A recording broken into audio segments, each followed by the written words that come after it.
पांडुरंगा करू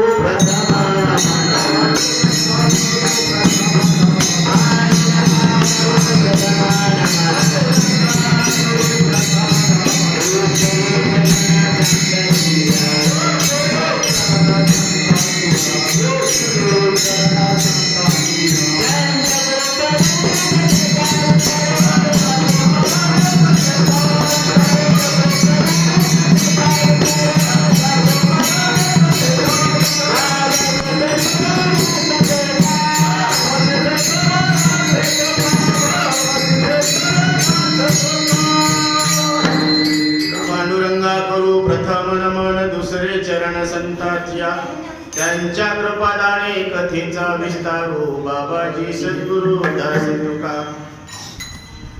या ठिकाणी सेवेला आरंभ करण्यापूर्वी महाराज या अभंगात काय सांगतात. निरंजनी आम्ही बांधिले घर निराकारी निरंतर राहिलोसे निराभास पूर्ण झालो समरस अखंड ऐक्यास पावलो आम्ही. तुका म्हणे आता नाही अहंकार झालो तदाकार नित्य शुद्ध निराभास पूर्ण झालो समरस अखंड ऐक्यास पावलो आम्ही.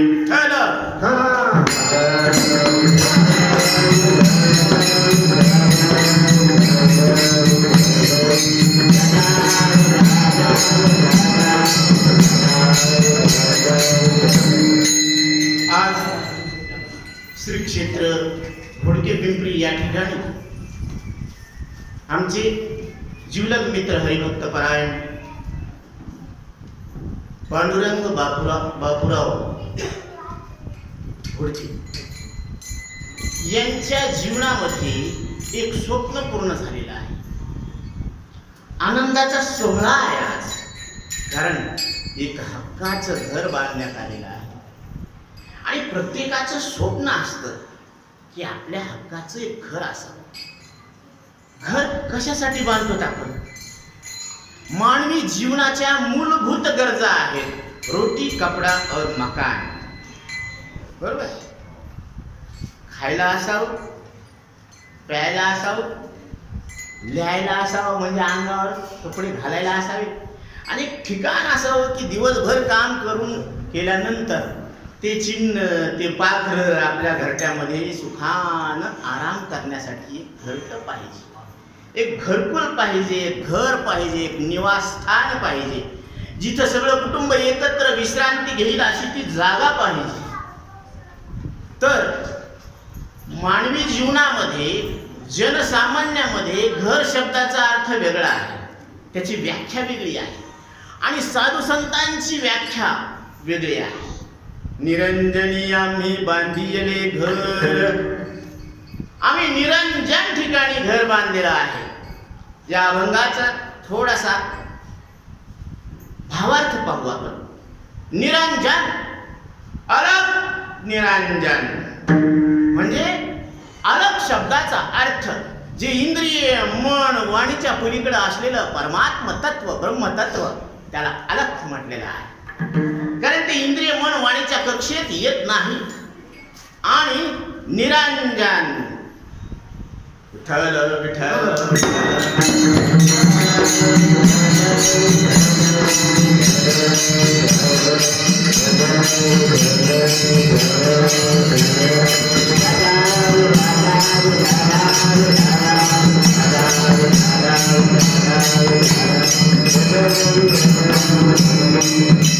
म्हणून निरंजन शब्दाचा अर्थ जिथं कुठलाच लोक नाही, वस्ती नाही, त्रिपुटी नाही, म्हणून त्रिपुटीनं सगळा व्यवहार होत असतो. ने ज्ञाता ज्ञान, ध्येय ध्याता ध्यान, कर्ता क्रिया कर्म, ही त्रिपुटी आहे ना. तर ह्या त्रिपुटीचा तिथं काहीच उपयोग नाही. तर अशी निरंजन स्थिती म्हणजे तिथं लोक नाही, भोग नाही, शरीर नाही, त्रिपुटी सुद्धा प्रकृतीचा कुठलाच व्यवहार नाही, कायिक, वाचिक आणि मानसिक अशी स्थिती म्हणजे निर्वाण स्थिती, मुक्त अवस्था, मुक्तीचं ठिकाण ते निरंजन. आणि तिथं आम्ही घर बांधलेलं आहे. निरंजनी आम्ही बांधिले घर, निराकारी निरंतर राहिलोसे. निराकार, कारण आता प्रत्येकाला शरीर मिळालेलं आहे ते आकारवान आहे. कुठल्याही शरीराला काय आहे? आकार. एवढंच आहे की हा वृद्ध आकार आहे, हा तरुण आकार आहे, ते बालक आकार आहे, ते स्त्रीचा आकार आहे, हा पुरुषाचा आकार आहे, आणि असे 184 आकार आहेत पशु पक्ष्यांचे. मग त्या आकारामध्ये जे चैतन्य प्रगट आहे ते चैतन्य म्हणजे ते आकार आहे का त्या आकाराहून वेगळा आहे? क्या बात. म्हणजे ते चैतन्य त्या आकाराहून वेगळं आहे, आणि जो आकाराहून वेगळा आहे त्याला सहजच काय म्हणायला पाहिजे? निराकार.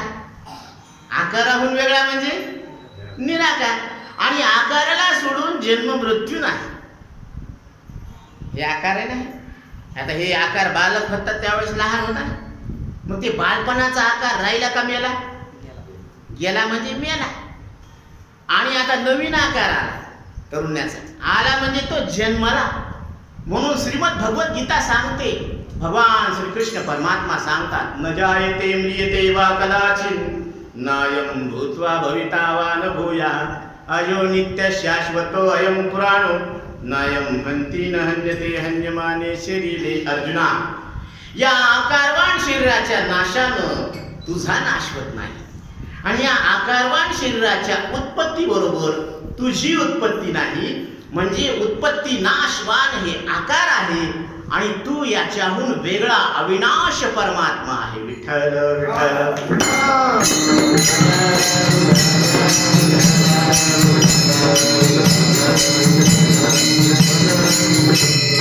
मग हा सगळा आकार निराकारी निरंतर राहिलोसे. निराकार म्हणजे तिथं जन्म नाही, मृत्यू नाही, येणं नाही, जाणं नाही.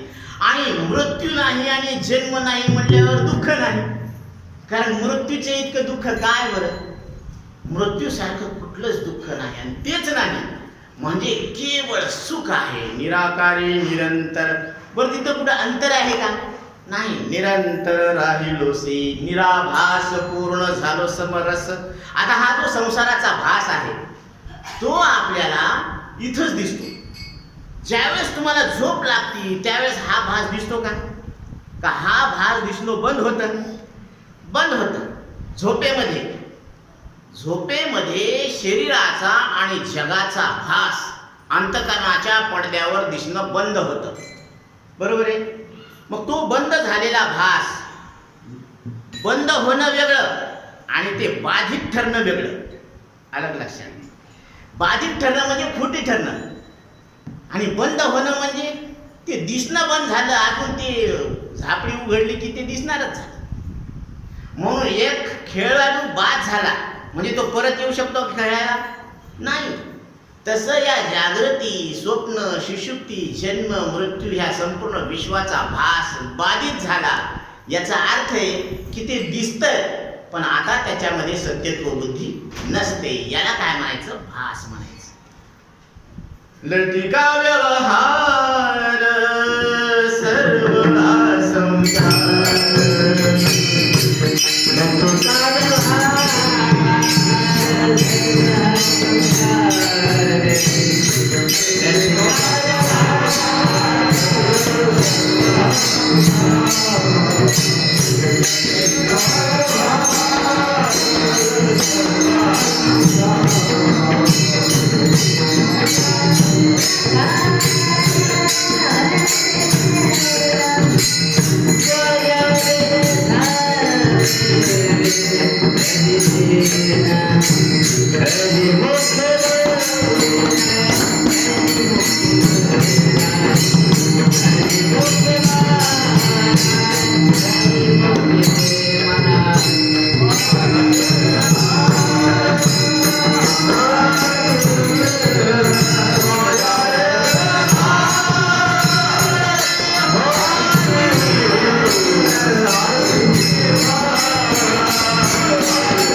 संसार, सर्व हा संसार. संसार खरा आहे का बदलणारा आहे का लटका आहे? बोला भाऊ, संसार खरा आहे का बदलणारा आहे का लटका आहे? म्हणजे दिसत असताना खरा नाही. आरशातलं प्रतिबिंब खरं आहे का? जर उधारी द्यायची असली किंवा जेवायचं असलं तर 2 ताट वाढतात का? नाही, एकच दिसते 2, पण वाढ किती येते? एकाची एकच पात्र येतं इकडं. तसं ते दिसायला आहे, असायला नाही. तसे संसाराची प्रतीती दिसायला आहे, असायला नाही. म्हणजे संसार लटका आहे. आणि लटका म्हणजेच तो भास आहे. निराभासी पूर्ण झालो समरस. म्हणजे समरस होणं म्हणजे काय होणं? मिठाचा खडा समुद्रामध्ये पडला, काय झाला? समुद्र रूप झाला. तसा हा जीव परमात्म स्वरूपाला भेटायला गेल्यानंतर तो जीव न राहता पूर्णपणे परमात्म रूप झाला. म्हणजे त्याच्याशी एकरूप झाला. निराभास पूर्ण झालो समरस, अखंड ऐक्यास पावलो आम्ही. पहा, धावत्या वेगामध्ये आपण अभंगाचा भावार्थ पाहायला लागलो. शरीराची धडधड 6 तुकडे येतं. किती येतं? बोलत जा बरं का. 2 हात, 2 पाय, 1 मुंडकं, 1 धड. किती झाले? आणि त्याच्यातले तुम्ही कोण येतं? मुंडकं आहे का, पाय आहे का, हात आहे का, धड आहे? याच्यातलं कोणीच नाही ना तुम्ही, तरी तुम्ही आहेत काय? म्हणजे या सगळ्याला जाणणारे, या सगळ्याहून तुम्ही कसे आहेत? वेगळे आहेत. मग तुम्ही तुमचं वेगळं पण असं ध्यानात घ्या. अखंड ऐक्यास पावलो आम्ही. आणि ते तुम्ही जे आहेत ना, ते तत्व अखंड आहेत. शरीराचे खंड येत, 6 खंड आहेत, धडधड 6 तुकडे येत. मग शरीराचे 6 तुकडे ते एकमेकाला जाणत नाही, त्याला आपण जाणतो. त्याच्यावरून आपण कसे आहोत? वेगळे आहोत. हे शरीर ज्या श्वासावर चालायला लागलं, त्या श्वासाचे एका मिनिटाला 15 तुकडे येतात. किती? 15 मिनिटाला 15 श्वास येतात आणि जातात. त्याच्यातला कोणता श्वास तुम्ही येत? म्हणतात नाही. सगळ्या श्वासाला तुम्ही जाणता आणि त्याच्यावरून तुम्ही कसे असता? वेगळे असता. आता शरीराचा श्वासाचा हिशोब ज्या मनात लागला, त्या मनाचे किती तुकडे येतात? एक दिल के टुकड़े 1000 हुए, कोई यहाँ गिरा कोई वहां गिरा. अनंत बुद्धीचे तरंग क्षणोक्षणा पालटती रंग, करू जाता संग तव तव होयती बाधक. म्हणून कीर्तनाला यायच्या आधी वेगळेच विचार होते. जाऊ का नको? कसं असेल महाराज आणि काय सांगून बरं ते वेगळेच विचार होते. काय ते कीर्तनामध्ये वेगळेच विचार आहे. म्हणजे क्षणाक्षणाला विचारांचा प्रवाह, विचारांची धारा, विचारधारा ही बदलायला लागलेली आहे. आणि त्या बदलणाऱ्या विचाराच्या तरंगाला आपण न बदलून जाणतो. म्हणजे जर आपण बदललो असतो तर हा बदल आपल्याला कळाला असता का? विचाराचा, श्वासाचा, शरीराचा. म्हणजे आपण कसे आहोत? न बदलणारे. आणि ज्याचा बदल होत नाही ते मरत नाही. आणि जी वस्तू मरत नसते ती एका ठिकाणाहून दुसऱ्या ठिकाणी येत जात नसते. म्हणजे ती मर्यादित नसते, म्हणजे खंडवान नसते, म्हणजे अखंड असते. अखंड ऐक्यास पावलो आम्ही. आपण हे असं अखंड झालो का पहिलेच होतो? जरासं खाजवा की काय डोकं. आपण अखंड पहिलेच होतो का आता झालो? पहिलेच होतो. कारण एक आपण पहिलेच आहेत का आता आहे? एक. आता तुम्हाला विचारलं बाबा तुम्ही किती आहेत, तुम्ही काय म्हणणार? एक. आणि ही आहे ज्ञानबाची मेघ. तुम्ही आहेत एक आणि ही आहे ज्ञानबाची मेघ. एकम नित्यम विमलम अचलम सर्वदी साक्षीभूतम भावातीतम त्रिगुणरहितम सद्गुरुतम. सद्गुरु कसे आहेत? एक. अखंड मंडलाकारम व्यक्तैनम चराचरम. अखंड हे आपलं काय आहे? स्वरूप आहे. अखंड ऐक्यास पावलो आम्ही. त्या आत्मस्वरूपात आम्ही काय झालो? मिसळलो, एकरूप झालो, विलीन झालो, आहे का नाही? यांनी बांगलादेश विभक्त करायला सांगितला, पाकिस्तान विभक्त करून घेतला, मागून घेतला नाही. आणि हे अखंड भारत कसा होता? एक होता. म्हणजे यांचं विलिनीकरण होतं. ही विभागणी झालीच नाही. म्हणून बंगालची फाळणी पहा तुम्ही. बंगाल स्वतंत्र भारतातून वेगळा मागून घ्यायला लागले. परंतु छत्रपती शिवाजी महाराजांनी स्वराज्याची स्थापना केलेली आहे. आणि जे बंड करणारे होते, जे शत्रू होते, त्यांचा वध केलेला आहे, त्यांची छाटणी केलेली आहे. कारण स्वराज्य हा माझा जन्मसिद्ध हक्क आहे आणि तो मी मिळवणारच, ही बाळ गंगाधर टिळक यांची शपथ होती. आणि आमच्या साधू संतांची शपथ आहे की सच्चिदानंद परमात्मा हा तुमचा स्वरूपसिद्ध हक्क आहे आणि तो तुम्ही मिळवणं गरजेचं आहे. मनुष्य देहीचे ज्ञाने सच्चिदानंद पदवी घेणे एवढा अधिकार नारायणे कृपावलोकनी दिला. तुम्ही अधिकार घेऊन आलेले आहेत. आता तुम्हाला कोणाला विचारायची गरज आहे नाहीये की मला अधिकार आहे का नाही. ज्या अर्थी मनुष्य देह मिळाला त्या अर्थी तुम्ही अधिकार घेऊन आलेले आहे. मनुष्य जन्मात आलो म्हणजे काय झालं? मोक्ष रेखे आला भाग्य विनटला.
रेखे आला भाग्य विनटला साधूचा अंकिला हरिभक्त.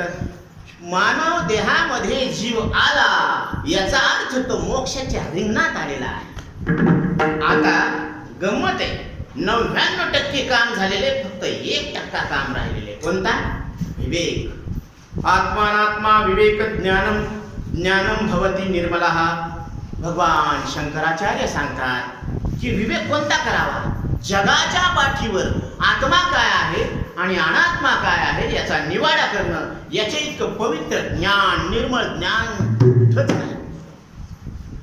नाही ज्ञानेन सदृशम पवित्रमिह विद्यते. ज्ञाना इतकं निर्मळ जगाच्या पाठीवर काहीच नाही.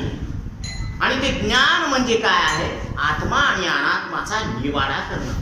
जसं माय माऊली गव्हातले खडे काय करतात? निसतात, वेगळे करतात, है ना. खडे खडे सारायचे बाजूला आणि राशी तिकडे. तसं अनात्म वर्ग वेगळीकडे सोडायचा आणि आत्मा हस्तगत करायचा. म्हणजे तुम्हाला साधुसंत या शरीर, श्वास, इंद्रिय, अंतकरणादी तांड्यातून वेगळं निघायला सांगायला लागले. तुम्हा सांगते वेगळं निघा आणि वेगळं निघून संसार बघा. आता याला वेगळं निघा म्हणलं, यानं एवढंच ऐकलं, मायबापातूनच निघालं हे येडं. आलं का लक्षात? याला कशातून वेगळं निघायला सांगितलं होतं? तुका मने पावतले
मी जन्म आलो, कारण मनुष्य देह मिळाला म्हणजे 99% काम झालेलं आहे. फक्त आपल्याला विवेकानं या सगळ्या तांड्यातून वेगळं निघायचं आणि आपलं अखंड स्वरूप ध्यानात घ्यायचं. कारण या आकाराला वापरायचं, पण याचा अहंकार धरायचा नाही. कारण अहंकार म्हणजे काय आहे? अंतःकरणामध्ये या आकाराला मी समजणं, यालाच काय म्हणतात? अहंकार. आणि हा आकार मी नाही, माझा नाही, खरा नाही असं समजणं, याचा अर्थ अहंकार सोडणं. हा विचारोनी अहंकार सांडीजे, मग असतीच वस्तू होईजे, तरी आपली स्वस्ती सहजे आपण केली. मग तुका म्हणे आता नाही अहंकार, झालो तदाकार नित्य शुद्ध. म्हणजे तद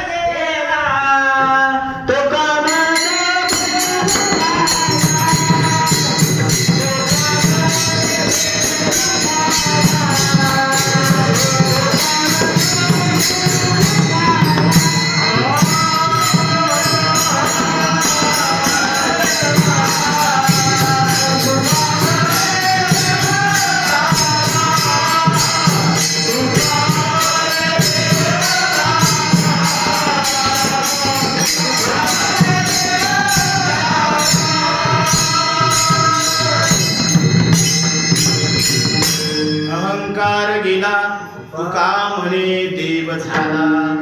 अहंकार जावा लागतो म्हणून तुका म्हणे नाही आता नाही अहंकार, झालो तदाकार नित्य शुद्ध. तदाकार तद स्वरूप होणं नित्य शुद्ध. कारण प्रत्येक जीवाचं जे स्वरूप आहे ना ते नित्य आहे आणि शुद्ध आहे. असा या 3 चरणाचा जगद्गुरु तुकोबाराय यांचा हा 3 चरणाच्या अभंगाचा सरळ आणि साधा भावार्थ. विठ्ठल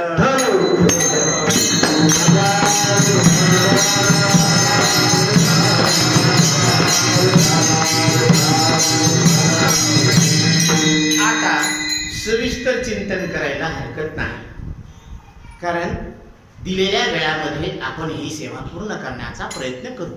कारण ज्ञान म्हणजे अथांग समुद्र आहे, फार मोठा समुद्र आहे.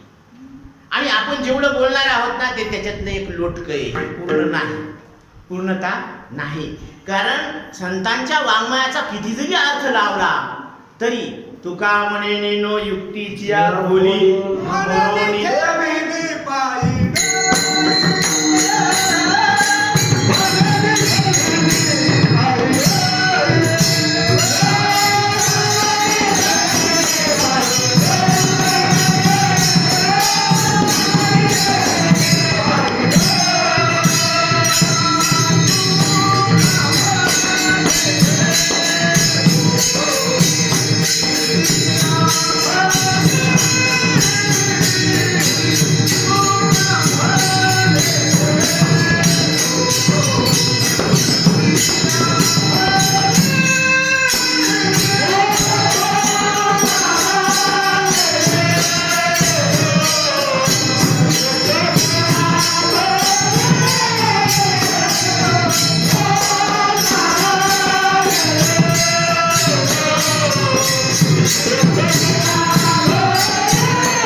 महाराज सांगतात, निरंजनी आम्ही बांधिले घर.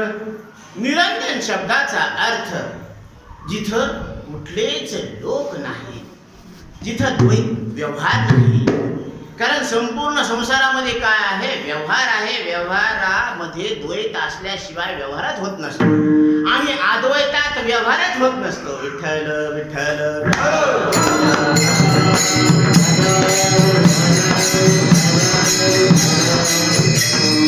एकपणामध्ये व्यवहार होत असतो का? घरामध्ये माणूस एकटच आहे, ते कोणाला बोलन कोणाला भांडण जरी करायचं असलं तर किती माणसं लागते, आणि प्रेम जरी करायचं असलं तर किती माणसं लागते? दोनच लागते. आता दोघा नवरा बायकोचा वाद चालू झाला की लेकराचं नाव श्याम ठेवायचं. ते म्हणलं पोरग होणारच नाही, पोरगी होणार, तिचं नाव आम्ही कौशल्या ठेवणार. दोघाची झुकली, बोलण्यात झुकली. तिकून ते म्हणले देवबाप्पालाच बोलवा म्हणे. देवबाप्पा फोनवर होते, गाडीवर होते. ते म्हणे मी लगेच आलो, मी दुसरीकडे जाऊ लागलो, पण आता तुम्ही फोन केला म्हणून आलो. ते म्हणे बोला काय अडचण आहे तुमची? ते म्हणे आमच्या दोघांचं जे मिठवा बरं हे लपडं. ते म्हणे सुरुवात कुठून झाली एवढं सांगा. ते म्हणे की मी म्हणायला लागलो की पोराचं नाव श्याम ठेवायचं, आणि ती म्हणायली पोरग नाही होणार, पोरीचं नाव होणार कौशल्या. पोरगी झाल्यावर तिचं नाव काय ठेवू? ती म्हणे लेकरू कुठे? ती म्हणे अजून झालंच नाही. लेकरू झालंच नाही. अरे झालंच नाही, जे झालं नाही ना त्याच्याबद्दल हे भांडण करायला लागलेत, म्हणजे याचे भांडण व्यर्थ आहेत का नाही? मग भांडण करायला द्वैत लागतं. द्वैत म्हणजे दोघ जण लागते, तर दोघं असल्यावर मग भांडण बी होतं आणि प्रेम बी होतं. पण व्यवहारासाठी किती लागते? दोन. आता इथं एकच आहे, तर एकात व्यवहार होईल का? एकम अद्वितीयम ब्रह्म पाही, आणि दुसरे काही नाही. आता इथं एकच आहे. वेदांत शास्त्राचा सिद्धांत काय आहे? ब्रह्म सत्यम जगन मिथ्या, जीवो ब्रह्मैव नापरः. ब्रह्मतत्व सत्य आहे आणि ते तुमचं आमचं सगळ्यांचं एक स्वरूप आहे.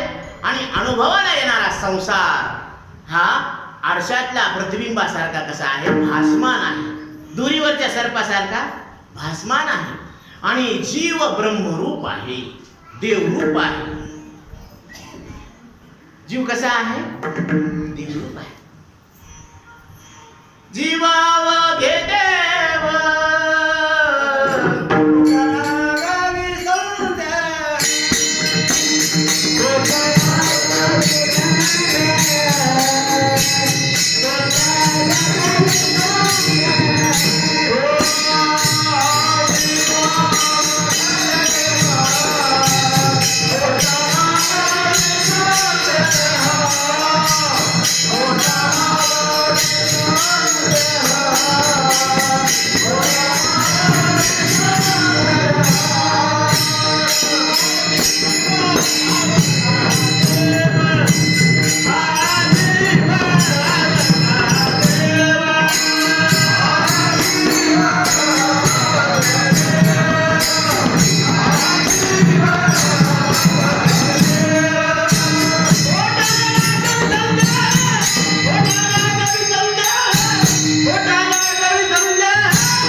ज्योत हे अग्नी स्वरूप आहे.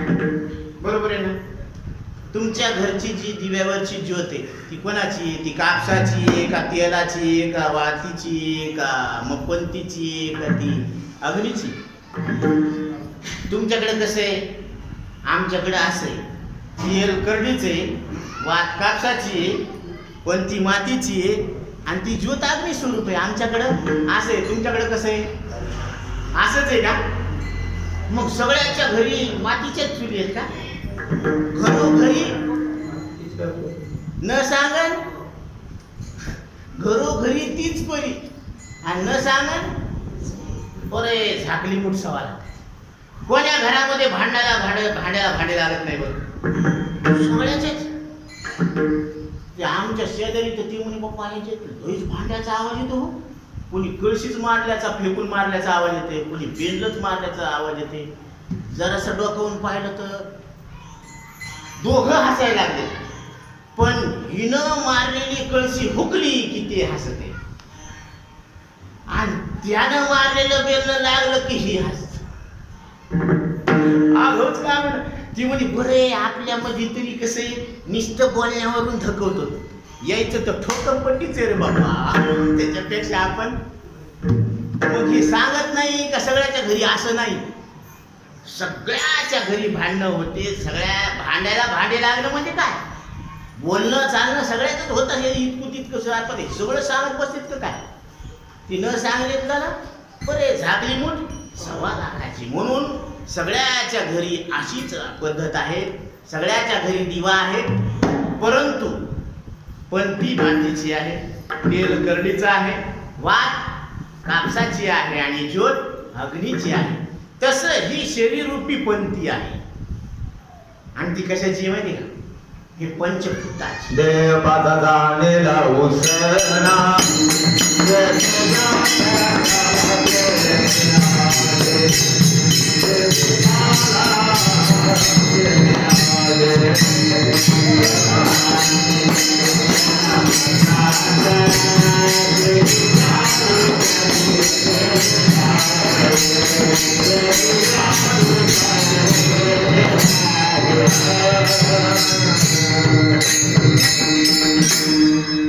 देह हा उसना आणिला पाचाचा.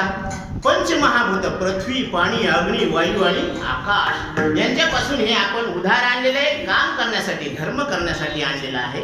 पण आचार्य सांगतात न भूमिर्न तोयम न तेजो न वायू न खं नेंद्रियं वां न तेषां समूहा अनेकंतिकत्वात् सुषुप्तैक्य सिद्धा सदैको वसिष्ठा शिवा केवलोऽहम्. हे पृथ्वी, पाणी, अग्नी, वायू आणि आकाश मी नाही, हे माझे नाही. आता ह्याच्यापासून तर देह झालेला आहे. पंचभूतांचा गोंधळ, पंचभूतांचा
पंचभूतांचा गोंधळ.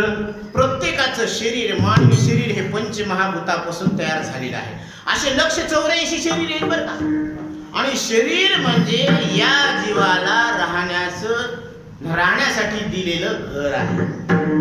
काय आहे, जसं हे घर, हे घरातल्या माणसाला राहण्याची काय आहे, एक व्यवस्था आहे की ऊन, पाऊस, वारा याच्यापासून काय व्हायला पाहिजे, संरक्षण व्हायला पाहिजे. म्हणून हे घर आहे. या शरीरासाठी हे घर आणि जीवाला राहण्यासाठी हे शरीराचं घर मिळालेलं आहे बरं का. ओले मृतिकेचे मंदिर, ओले मृतिकेचे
ओलं मंदिर आहे, ओलं मंदिर.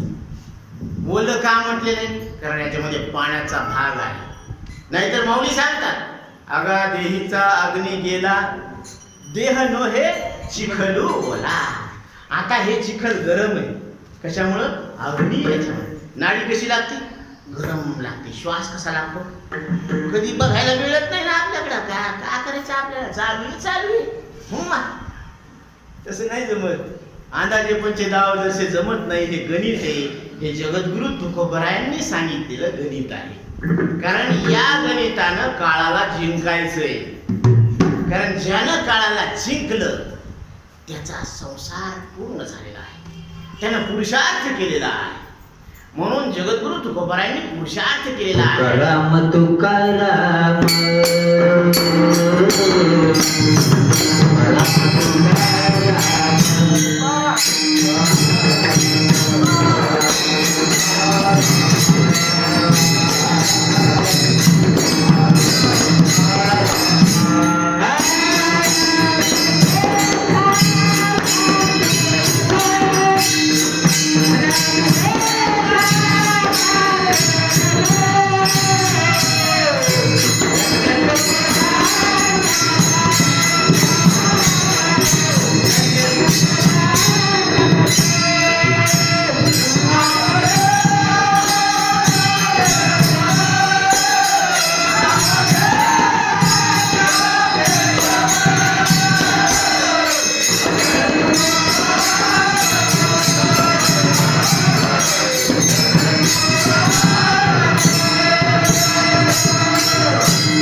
नाम घेता कापे यम.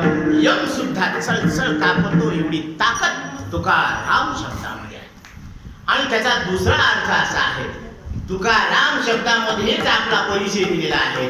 तू का म्हणजे तू का कोण आहेस? राम. म्हणजे तुम्ही राम रूप आहात. हा तुकाराम शब्दामध्ये असा अर्थ आहे. म्हणजे प्रत्येकाचं स्वरूप काय आहे? रामरूप हे प्रत्येकाचं स्वरूप आहे. आणि ते आपण लक्षात घ्यायला पाहिजे विवेकानं. विठ्ठल विठ्ठल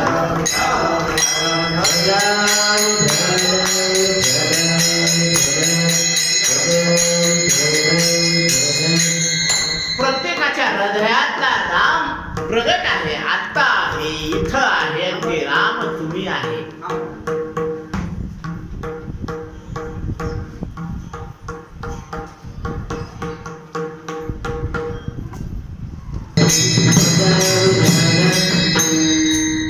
निरंजनिया मी बांधिये निरंजनिया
बांधिले घर निराकारी निरंतर राजूसे. प्रत्येक जीवाचं स्वप्न असतं की त्याला जीवन जगत असताना त्याच्या मूलभूत गरजा तरी पूर्ण व्हायला पाहिजे.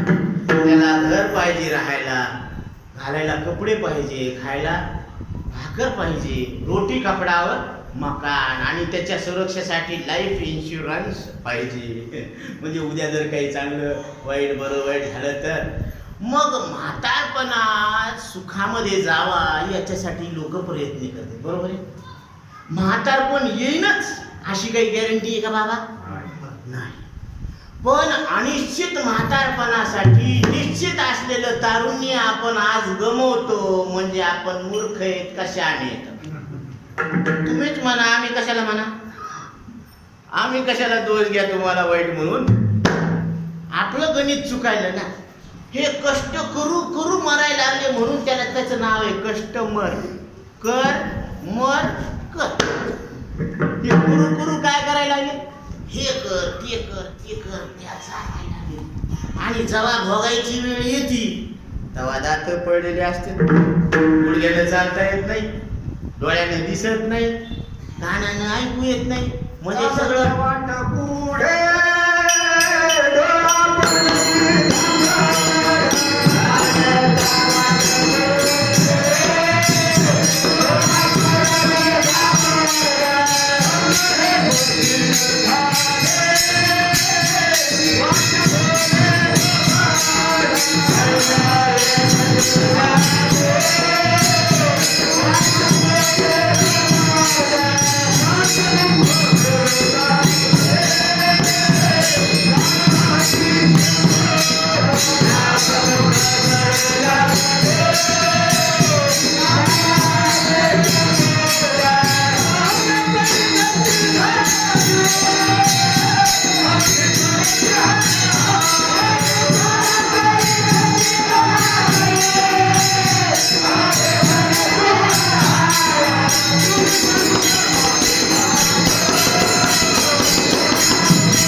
शरीर म्हणजे काय आहे? जीवाला राहण्यासाठी दिलेलं घर आहे.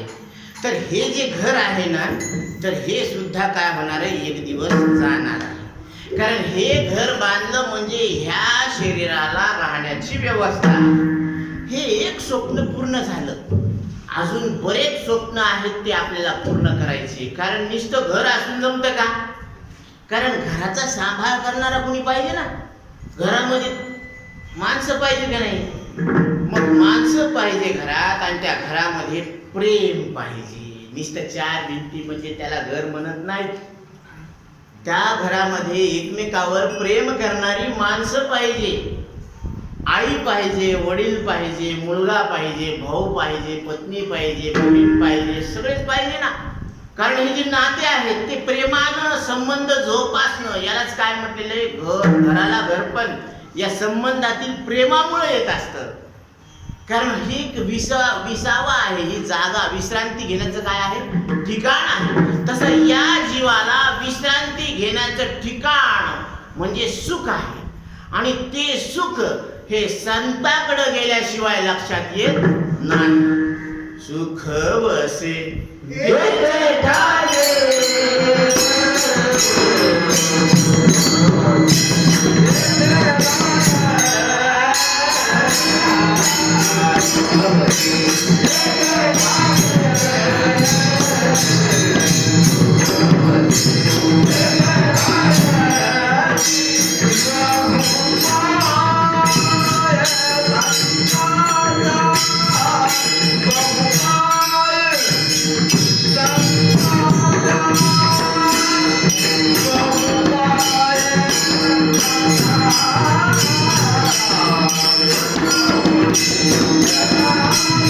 Oh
जीवाचं स्वरूप आहे. सुख हे प्रत्येक जीवाचं स्वरूप आहे. जसं गोडी ही गुळाला सोडून नाहीये, गुळाला सोडून गोडी नाही, मिरचीला सोडून तिखटपणा नाही, तसं सुख आणि जीव दोन नाही, एकच आहे. थोडंसं सुख आणि जीव दोन नाही, कारण जीवाचं स्वरूप कसं आहे, सुखरूप आहे. याचा अनुभव काय, झोपेमध्ये तुम्ही याचा अनुभव घेता आणि सकाळी उठून सांगता मी सुखानं झोपलो होतो, काही जाणत नव्हतो. म्हणजे तिथं झोपेमध्ये कोण कोण होतं, सुख होतं आणि तुम्ही होता. याचा अर्थ तुम्ही सुखाला सोडून नाही, सुख तुम्हाला सोडून नाही. मग एवढं लक्षात घ्या एक सूत्र, जे ज्याला सोडून नसतं ते त्याचं स्वरूप असतं आणि जे ज्याला सोडून असतं ते त्याचं स्वरूप नसतं. विठ्ठल विठ्ठल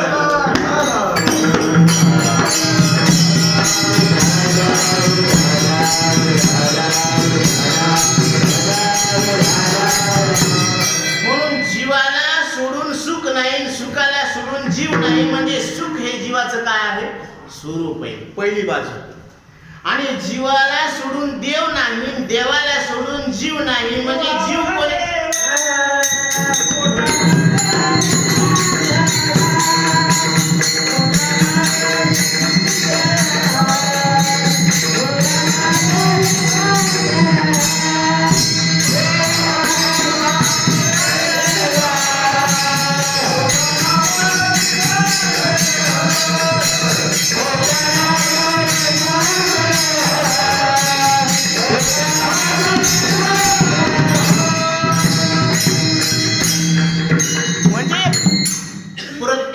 जीवाचं स्वरूप काय आहे? देवरूप आहे. म्हणून जीवावघे देव कोटा नागवी संदेव. आपण देव असताना आपण जातीचे, कुळाचे, वंशाचे, नामाचे असं समजायला लागलो ना. मग हे समजणं चुकलं. आणि ही चूक दुरुस्त होत असते फक्त मनुष्य देहामध्ये साधू संतांच्या संगतीत. बाकीच्या देहामध्ये चूक दुरुस्त होत नाही. म्हणून या जीवाला राहण्यासाठी 184 घरं येतं. पण त्या घरामध्ये फक्त आहार, निद्रा, भय, मैथुन सर्व योनी समसमान. परी मनुष्य देहीचे ज्ञान अधिक जाण पाहू.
देवाचं आत्मरूपानं भजन होत असतं. म्हणून आमच्या मीराबाई गातात. मीरा रानी दीवानी गाने लगी, बनके जोगन चली महलों में पली. मीरा रानी दीवानी गाने लगी, बनके जोगन चली. 7 पडद्यामध्ये राहणारी मीराबाई आज गल्ली बोळातून मोकळं हिंडायला लागली. का? माझ्या श्रीकृष्णाचं नाव घेत फिरायला. कारण त्या रसामध्ये एकरूप झालेली आहे. त्या रामरसाची चवी आन रस न रुचतीची. त्या रामरसाची जर चव लक्षात आली ना तर बाकीचे पक्वान्न सुद्धा फिके वाटते. अमृत सुद्धा फिक आहे त्याच्या समोर. म्हणून हरिनामामृत सेवी सावकाश, मोक्ष त्याचे घोष दृष्टी पुढे. हरी नाम रूपी अमृत आपण ज्यावेळेस सेवन करतो ना तर त्यावेळेस त्याचं लक्षात येतं की हे रस काही वेगळाच आहे. म्हणून ह्या नाथ महाराजांनी सांगितलेलं आहे, अगं बाया बाया बाया बाया बाया बाया बाया बाया बाया काय झालं बाया? दादला नको ग बाई मला दादला नको ग बाई.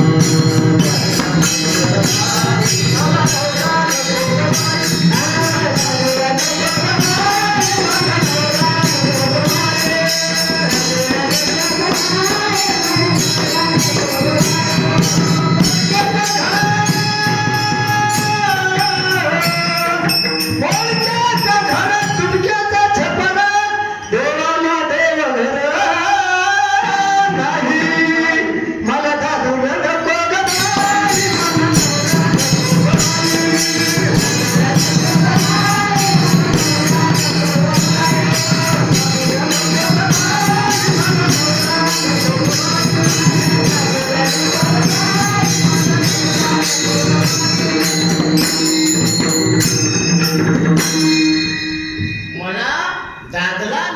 ग बाई, मला नवरा नको ग बाई. का?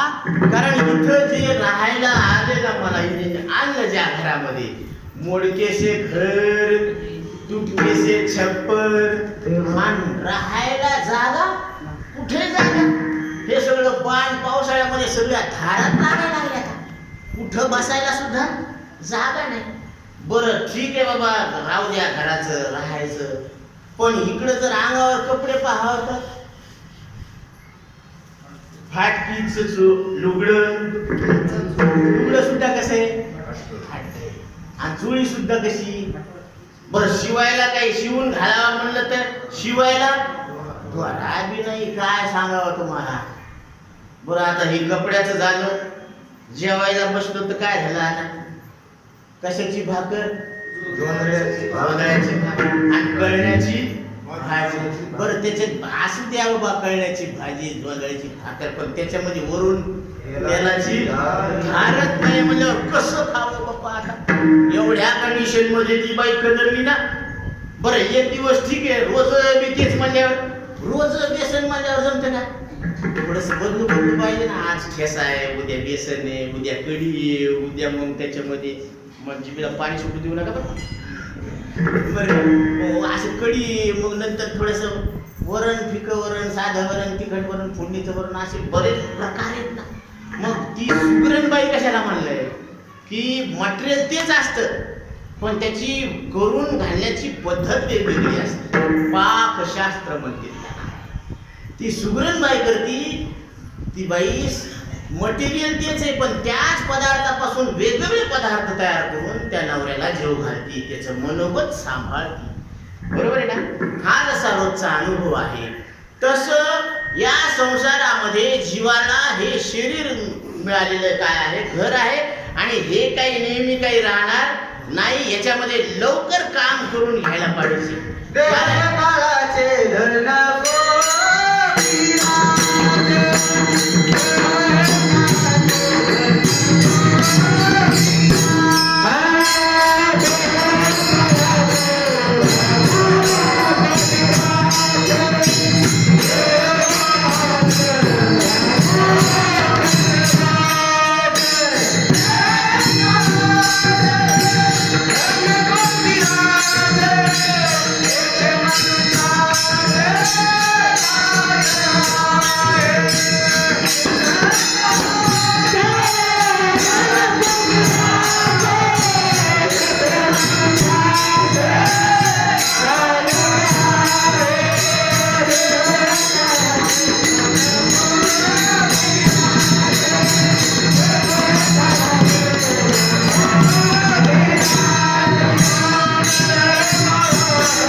काळाच्या मुखात गेलेले आहे, आणि सगळं धन कोणाचं आहे, कुबेराचं आहे. म्हणून धनावर आसक्ती ठेवू नये. कारण धन आज जेवढं आपल्याला गरजेपुरतं मिळालं तेवढ्यात समाधान मानायला पाहिजे. जैसी स्थिती आहे तैशा परी राहे, कौतुक तोप आहे संगीताचे.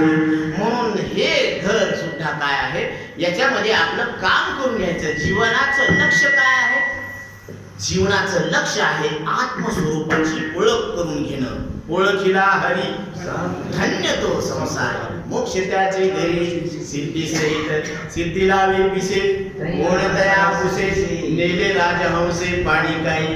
राजहंस पक्षी कधी पाणी नेत नसते, फक्त त्याची चोच अशी आहे की तो केवळ दूध शोषून घेतो.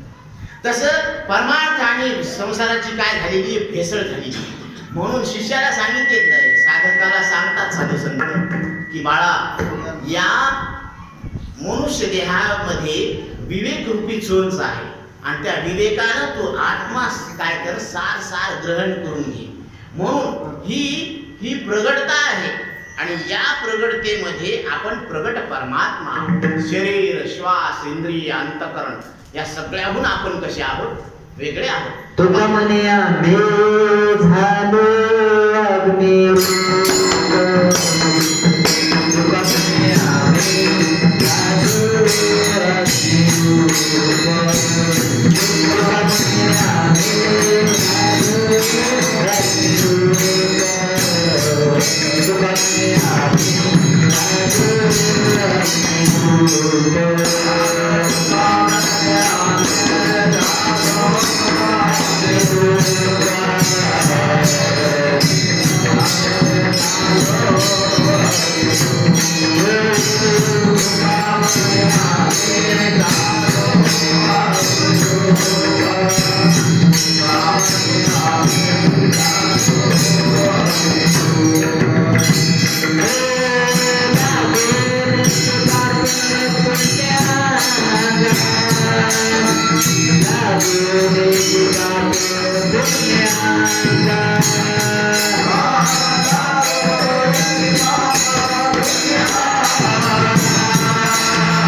प्रत्येकाचं स्वरूप हे ब्रह्मरूप आहे, सुखरूप आहे. म्हणजे इथं काय होऊन जाते, पाप आणि पुण्य जुळून जातात. लागोनेली पाप पुण्य अग्नी, जसं अग्नी समोर इस्तू काय कचऱ्याचा ढीक कुस्ती खेळायला आला. कोणासमोर कोण आलं? कडब्याच्या गंजी समोर अग्नी, आणि अग्नी समोर कडब्याची गंजी कुस्ती खेळायला आली तर कोण राहील त्याच्यात? ती सगळी गंजीच काय होऊन जाती, अग्निरूप होऊन जात असते. तसं आम्ही अग्निरूप झालेलो आहोत, आम्हाला पापही लागत. मेरे समरस झाले तसे आम्हाले,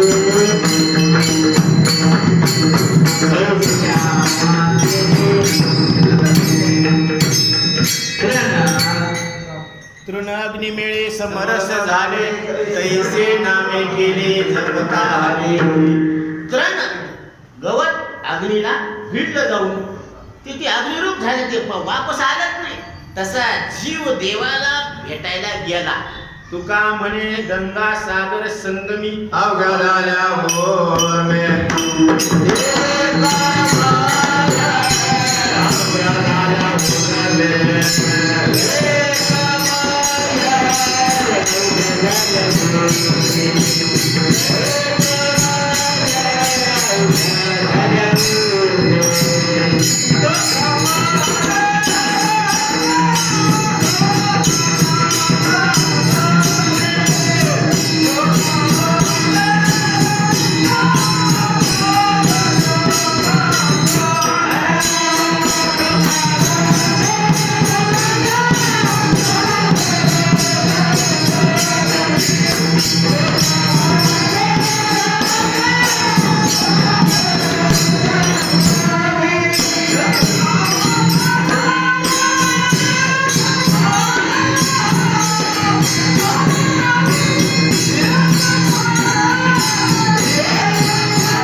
अशा पद्धतीनं त्या आपल्या मूळच्या घराला आपण जायला पाहिजे.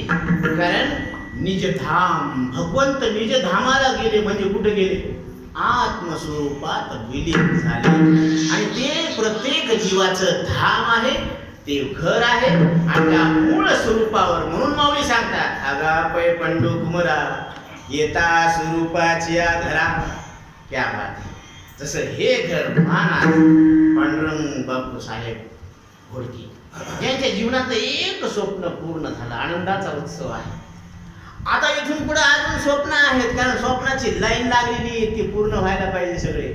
पण सगळे स्वप्न पूर्ण होत नसतात. जसं हे घर झालं, राहायची गरज संपली, ती समस्या निवारण झाली, पण दुसऱ्या 10 समस्या आहेत ना. घरातले व्यक्ती आहेत, त्याच्या गरजा पूर्ण करायचे, त्याचे शिक्षण करायचे, त्याचे लग्न करायचे, त्याचे बऱ्याच लफडे येतात. एक आहेत का, म्हणून एक संपली, पण दुसरी अडचण. मग ही अडचण संपली, आता पुढचा प्रवास, पुढच्या अडचणी दूर करायच्या. तर अजून कोणती अडचण आहे, तर या सगळ्या अडचणीतून एकच अडचण आहे की मूळ स्वरूप कोणतं आहे आपलं, हे लक्षात घ्यायला पाहिजे. अगा पै पंडू कुमरा येता स्वरूपाची या घरा करीतासे आडवारा विश्व भासू जो. हा विश्वाचा भास आहे ना, त्याला सत्य समजणं हे आडवं यायला लागलं. म्हणून त्यांनी सांगितलेलं आहे की निराभास पूर्ण झालो समरस अखंड ऐक्यास पावलो आम्ही. हे दुसऱ्या चरणात सांगितलेलं आहे.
झालो समरस समरस तो भास आहे, परंतु आता त्याच्यामध्ये सत्यता राहिलेली नाही. अंतःकरणामध्ये आसक्त बुद्धी आहे. न करी रे संग राहे रे निश्चळ लागोनी पाप पुण्यांगा. उसातून जायचं पण 5 टांगाला लागू द्यायचं नाही. तसं सगळ्यामध्ये राहायचं, परंतु याच्या मृत्यूचा रंग आपल्याला चढत नाही. म्हणून न करी रे संग. शरीर श्वास इंद्रिय अंतःकरण या प्रकृतीमध्ये आपली प्रगटता आहे, पण यांच्या सोबत राहून यांच्याशी एकरूप व्हायचं नाही, यांच्याशी तादात्म्य करायचं नाही. म्हणून आता आपल्या शेजारी पाजारी कुत्रे मांजरे डुकर किती प्राणी राहतात बरं. मग त्याच्यासारखंच आपण वागतो का? बरं त्याच्यात राहत नाही का? कुत्रं दिसलं की त्याच्यावाने भुकत होत का आपण? असं नाही करत. त्याला भुंकू द्यायचं. भुंकती ती द्यावे भुंको, आपण त्याचे न शिकू. तुको बरं आहे म्हणतात. त्याला भुंकू द्या, त्याच्यासारखं आपण भुंकू नका. त्याचे गुणधर्म आपल्यावर लागून घेऊ नका. म्हणून निराभास पूर्ण झालं समरस, अखंड ऐक्यास पावलो आम्ही.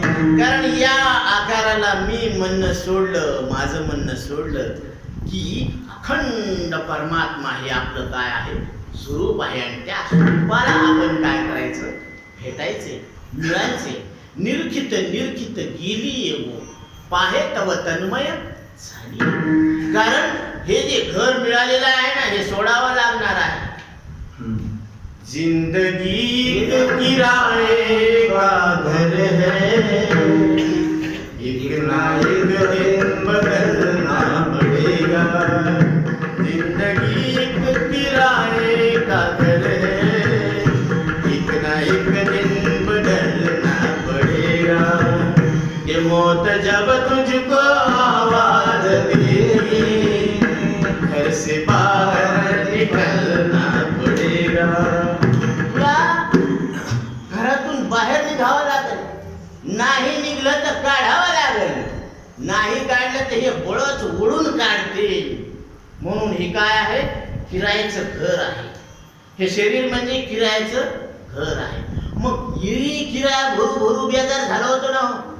मग ती किराया भरण्यापासून, बेजारीपासून वाचावं म्हणून हक्काचं घर बांधलं. बायकोला आनंद झाला, नवऱ्याला आनंद झाला, लेकराला.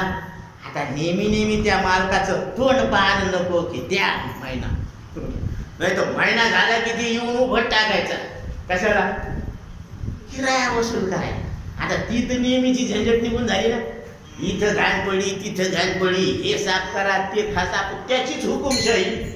पैसे देऊन, कारण किरायाचं. तसं हे शरीर हे आपलं नाहीये, आपण याच्यावर सत्ता गाजवू नये. हे किरायाचे असं समजायचं बरं का. या अभंगाचं सार आहे.